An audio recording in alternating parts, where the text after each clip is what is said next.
Hello learners, welcome to our channel Advise Pawan. I hope आप लोग सभी कोई अच्छे होंगे। आज हम लोग क्लास 11 की इंग्लिश की बुक स्नैपशॉट्स का चैप्टर 2 का मल्टीपल चॉइस क्वेश्चंस एमसीक्यूज करने वाले हैं। And the second chapter is the address. Chapter का नाम है द एड्रेस। इसके कुछ इंपॉर्टेंट ऑब्जेक्टिव और मल्टीपल चॉइस क्वेश्चंस हम लोग प्रैक्टिस करेंगे आज। So let's start the session. Question number 1 is who has written the short story the address as it is। जैसा कि ये एक इम्पॉर्टेंट क्वेश्चन बनता है किसी भी चैप्टर का, जो राइटर है उसी से रिलेटेड ये क्वेश्चन है। Who has written the short story the address, यानी द एड्रेस के राइटर कौन है। Option number A William Saroyan, option B Marga Minco, option C J B Priestley, option D Amitabh Ghosh. So the right answer is Marga Minco. ठीक है, मार्गा मिंको के द्वारा ये प्रेजेंट चैप्टर द एड्रेस लिखा गया है। Okay, come to the next question. This short story the address, यानी ये जो प्रेजेंट चैप्टर है द एड्रेस इज वेरी, ये है टचिंग है, फनी है, ह्यूमरस है, क्रिएटिव है। कैसी है ये स्टोरी? ठीक है, हंसी मजाक वाली है। फनी और ह्यूमरस मीन्स हुआ हंसी मजाक, या फिर क्रिएटिव हुआ रचनात्मक। ठीक है, ह्यूमरस, फनी या फिर touching. The right answer is touching. Story जो है वो टचिंग है। टचिंग कहने का मतलब हार्ट टचिंग, हृदय को छू लेने वाली, न कि मजाकिया या कॉमेडी टाइप से, वैसा नहीं है, रचनात्मक भी नहीं है। हार्ट टचिंग स्टोरी है ये। एक छोटी बच्ची की बहुत ही दर्दनाक कहानी आप लोग बोल सकते हैं। आफ्टर वॉर, युद्ध के पश्चात जो दृश्य होता है बहुत ही भयावह होता है, तो उसी दृश्य को इस चैप्टर में प्रस्तुत किया गया है। ठीक है, युद्ध के बाद की जो उथल पुथल होती है, जो उधेड़बुन होती है, जो मानसिक अवस्था होती है, उसी को इस चैप्टर में प्रेजेंट किया गया है। So the story is heart touching. Come to the next question. A dash goes to Holland. ठीक है, सन, ब्रदर, डॉटर, सिस्टर, मतलब इनमें से कौन हॉलैंड जाता है, किस लिए जाता है? In search of her mother's belongings, यानी अपनी माँ से संबंधित, मदर्स बिलोंगिंग्स यानी माँ से संबंधित वस्तुओं की खोज में। In search of her mother's belongings, तो इनमें से कौन हॉलैंड जाता है? सन जाता है, ब्रदर जाता है, डॉटर या फिर सिस्टर। तो एक डॉटर जाती है। ठीक है, उसकी मम्मी का डेथ हो जाता है दुर्भाग्यवश उस युद्ध के दौरान।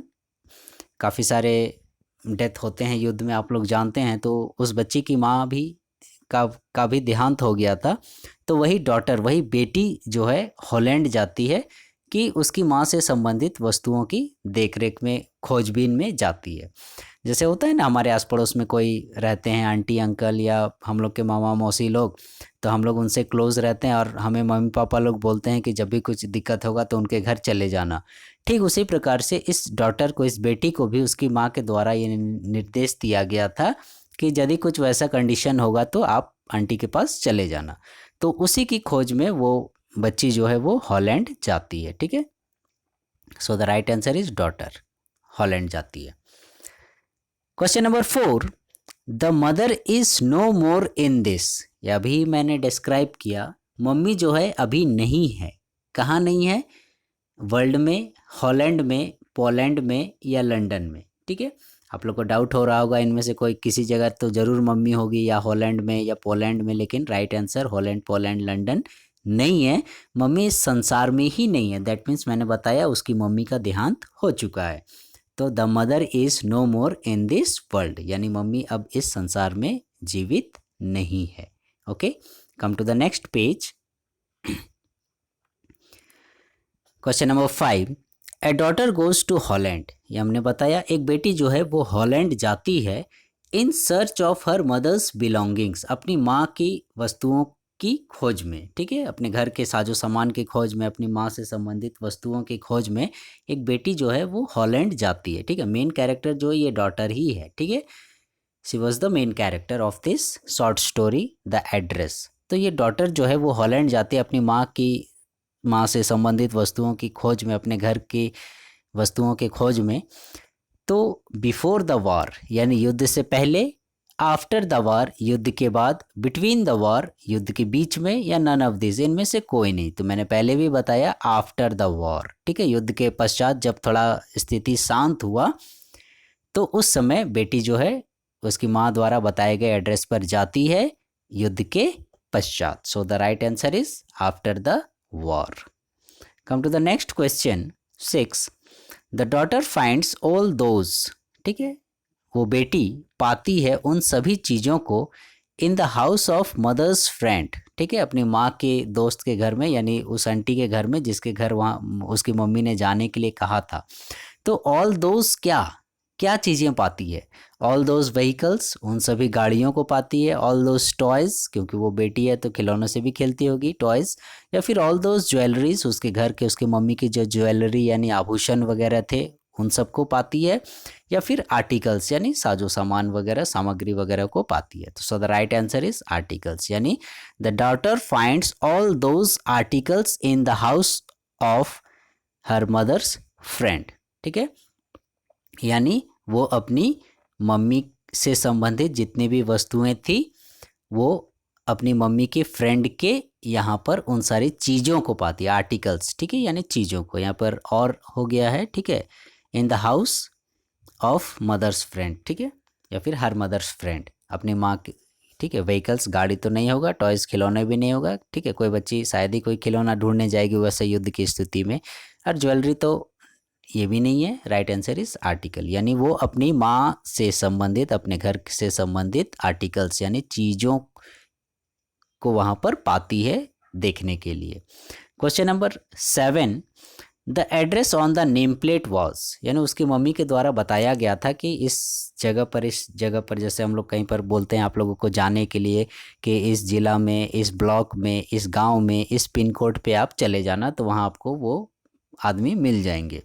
तो उसी तरह से उसके माँ ने भी एड्रेस बताया हुआ था उस बच्ची को। तो वही एड्रेस आपसे पूछ रहा है कि बच्ची जब उस एड्रेस पर पहुंचती है, उस दरवाजे पर पहुंचती है, तो दरवाजे पर देखिएगा नेम प्लेट लगा हुआ रहता है। तो नेम प्लेट पर क्या लिखा हुआ था?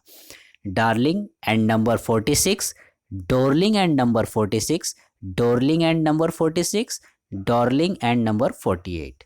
ठीक है, आप लोग देखिएगा ऑप्शंस जो हैं वो काफ़ी क्लोज हैं, ठीक है। तो नंबर 46 था, इतना आप लोग पहले जान लीजिए, याद रख लीजिएगा, नंबर जो है वो 46 था, यानी 48 ऑप्शन, यानी ऑप्शन नंबर डी जो है हम लोग का नहीं होगा। अब 46 तो नंबर है, 3 ऑप्शन है 46 नंबर, लेकिन अब डार्लिंग है, डबल ओ वाला डोरलिंग है, या सिंगल ओ वाला डोरलिंग है, ठीक है। तो right answer is option number C, Dorling, DORLING। Don't be confused, आप लोग कंफ्यूज नहीं होइएगा, डोरलिंग एंड नंबर 46, ठीक है। डार्लिंग नहीं होगा, डबल ओ वाला डोरलिंग भी नहीं होगा। आप लोग स्पेलिंग ध्यान दीजिएगा, बहुत बार आप लोग ये सब चीज़ों में मिस्टेक करते हैं। तो नंबर प्लेट जो था, नेम प्लेट जो था, उस नेम प्लेट में क्या लिखा हुआ था, क्या मेंशन किया था? एड्रेस डोरलिंग एंड नंबर 46, यानी उस बच्ची को जो एड्रेस बताया गया था वो एड्रेस यही वाला था। उसके मम्मी बोले थे कि कुछ भी होगा युद्ध के बाद, यदि हम लोग कुछ वैसे दिक्कत होगी तुम्हारी, तो आंटी जी इस एड्रेस पर रहती हैं, उनके पड़ोस में ही पहले ये लोग रहते थे, तो इस एड्रेस पर तुम चली जाना, ठीक है, डोरलिंग एंड नंबर 46। तो वो बच्ची उसी सही एड्रेस पर पहुंच गई थी। Come to the next page, question number 8। The dash inside the house opens the door, ठीक है, यहाँ दरवाजा खोलने की बात हो रही है, ओपन्स द डोर। तो इनसाइड द हाउस यानी घर के अंदर, यानी बच्ची जब उस एड्रेस पर पहुंची, यानी डोरलिंग नंबर 46 एड्रेस पर जब बच्ची पहुंची, तो उसका मतलब किसने दरवाज़ा खोला, ठीक है, ये जब दरवाजे का बेल बजाई तो किसने दरवाज़ा खोला? फादर ने, मदर ने, वोमन ने, सन ने, ठीक है। तो देखिएगा बेटे का कहीं जिक्र नहीं हुआ है, और मम्मी तो अब है नहीं इस संसार में, फादर भी नहीं है, तो बच गया कौन? वोमेन, यानी वही महिला, वही पड़ोस की आंटी जो थी। तो बुक में वोमेन ही मेंशन किया गया है, इसलिए right answer is women. Women या आंट यदि आपको ऑप्शन में दिया होगा तो आंट भी करेक्ट होगा, ठीक है, उसकी आंटी या वो महिला ऐसा करके। So the right answer is the women inside the house opens the door. Okay, come to the next question, question number 9। The women is wearing a green knitted, जब बच्ची ने देखा, वो महिला दरवाज़ा खोली, ठीक है, तो वो महिला दरवाज़ा जो है आधा ही खोली थी, ठीक है, पूरा दरवाज़ा नहीं खोली थी और वो आधा खोल के दरवाजे पर ही खड़ी थी। तो उसी समय उस बच्ची की नज़र जो है उसके ड्रेस पर पड़ती है जो कि ग्रीन नीटेड था। ग्रीन मीन्स होता है हरा और नीटेड मीन्स होता है कढ़ाई किया हुआ, ठीक है, सिलाई कढ़ाई ऊपर से कारीगरी किया गया रहता है वैसा वाला, ठीक है। तो वो वोमेन क्या पहनी थी? हरा कलर का कढ़ाई किया हुआ, ठीक है, अच्छा से बनाया हुआ क्या था? कैप पहनी थी, कार्डिगन पहनी थी, साड़ी पहनी थी या कोई शर्ट पहनी थी? The right answer is cardigan. Cardigan means आप कह सकते हैं कि कोट टाइप से लंबा, ठीक है, जो ड्रेस के ऊपर जो साड़ी हुआ या सलवार हुआ उसके ऊपर अलग से ठंड के दिनों वगैरह में ज़्यादातर ये पहना जाता है। तो ग्रीन नीटेड कार्डिगन पहनी थी वो महिला, यानी साड़ी तो पहनी ही थी लेकिन मेन यहाँ पूछने का मकसद है उसके ऊपर, ठीक है, तो कार्डिगन पहनी थी। Come to the next question number 10। The daughter recognises that the cardigan is हर।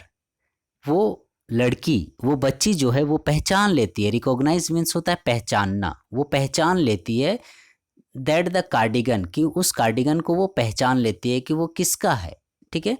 तो उसकी मम्मी का है, उसके पापा का है, उसके भाई का है, उसकी आंटी का है, ठीक है।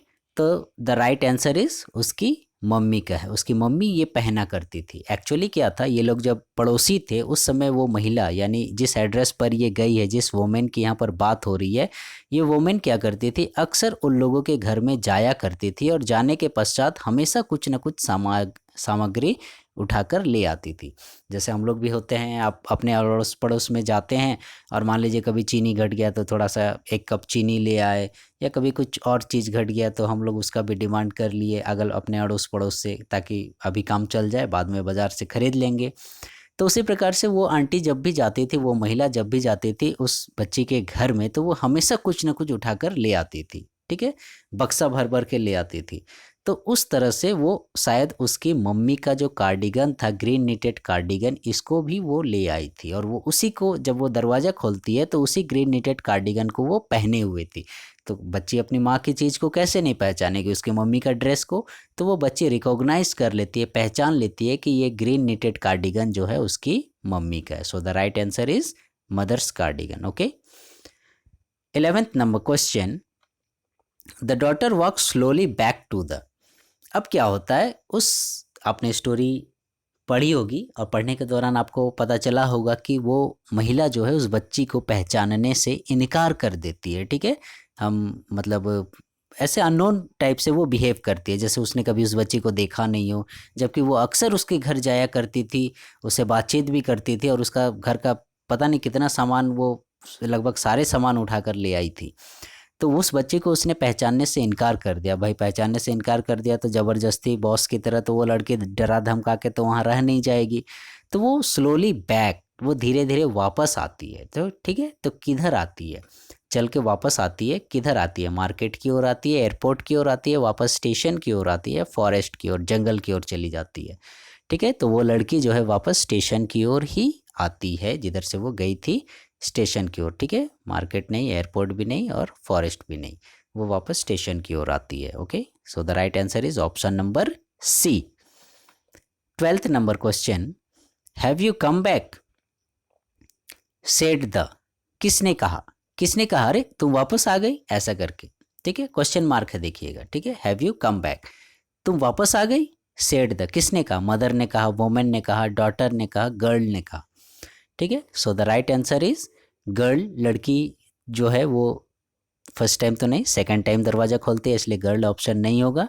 डॉटर तो खुद वहाँ मैंने गई ही थी, तो ये भी ऑप्शन नहीं होगा क्योंकि वो खुद जाएगी और खुद के बारे में तो नहीं बोलेगी। मदर तो अभी संसार में है ही नहीं, तो बच गया कौन? वोमेन। वो वोमेन बोलती है हैव यू कम बैक, ठीक है, तुम वापस आ गई, ऐसा बोल के। ठीक है, कहने का मतलब उसका बोलने का उद्देश्य ये था कि तुम कैसे बचकर वापस आ गई, क्योंकि युद्ध में सबको ही खत्म हो गया, सबको का डेथ हो गया, तो ये बच्ची कैसे जिंदा बच गई। ठीक है, अरे तुम कहाँ से आ गई, ऐसा करके इस तरह से पूछने का उसका मकसद था। जैसे कि मैंने उसे भी मर जाना चाहिए, तो उसे भी इस घर में वापस नहीं आना चाहिए था, ऐसा टोन में वो महिला बोली थी, अरे तुम वापस आ गई, ऐसा करके। ठीक है, सो लर्नर्स, ये थे 12 important multiple choice questions of the chapter the address of class 11। ठीक है, आई होप आपको ये सेशन पसंद आया होगा। For the next video please stay connected with our channel Advise Pawan and please like share subscribe our channel. Thank you.